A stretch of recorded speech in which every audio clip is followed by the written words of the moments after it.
Thank you. Thank you all very much. Thank you. Thank you, San Diego, for that warm, warm welcome. And thanks to Ellen for those moving words, her introduction, and for reminding us that it's not only our men and women in uniform who serve our country, it's their families, their spouses, their children, and we are grateful to each and every one of them. I want to recognize and thank Congressman Scott Peters for being here. Thank you very much.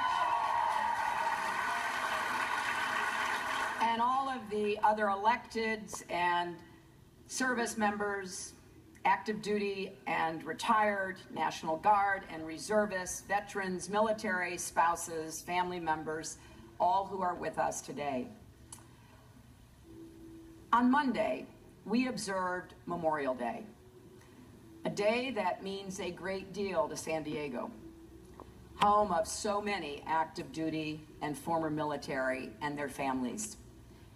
We honor the sacrifice of those who died for our country in many ways, by living our values, by making this a stronger and fairer nation, and by carrying out a smart and principled foreign policy. That's what I want to speak about today, the challenges we face in protecting our country and the choice at stake in this election. It's a choice between a fearful America that's less secure and less engaged with the world, and a strong, confident America that leads to keep our country safe and our economy growing.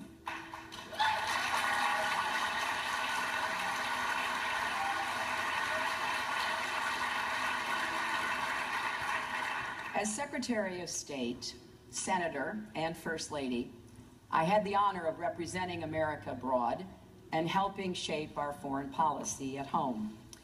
As a candidate for president, there's nothing I take more seriously than our national security. I've offered clear strategies for how to defeat ISIS, strengthen our alliances, and make sure Iran never gets a nuclear weapon. And I'm going to keep America's security at the heart of my campaign.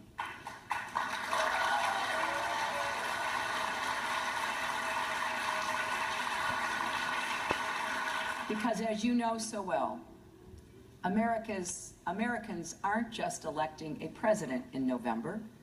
We're choosing our next commander-in-chief, the person we count on to decide questions of war and peace, life and death. And like many across our country and around the world, I believe the person the Republicans have nominated for president cannot do the job.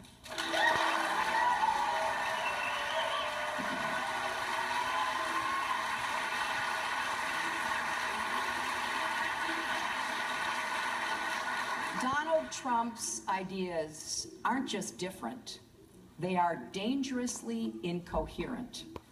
They're not even really ideas, just a series of bizarre rants, personal feuds, and outright lies.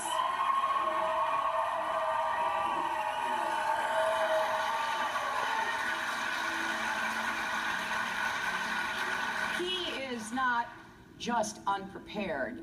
He is temperamentally unfit to hold an office that requires knowledge, stability, and immense responsibility.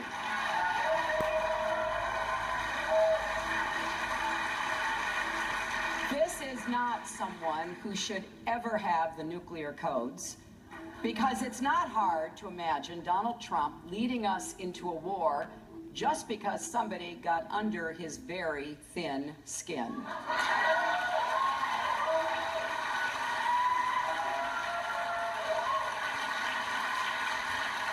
We cannot put the security of our children and grandchildren in Donald Trump's hands. We cannot let him roll the dice with America. This is a man who said that more countries should have nuclear weapons, including Saudi Arabia.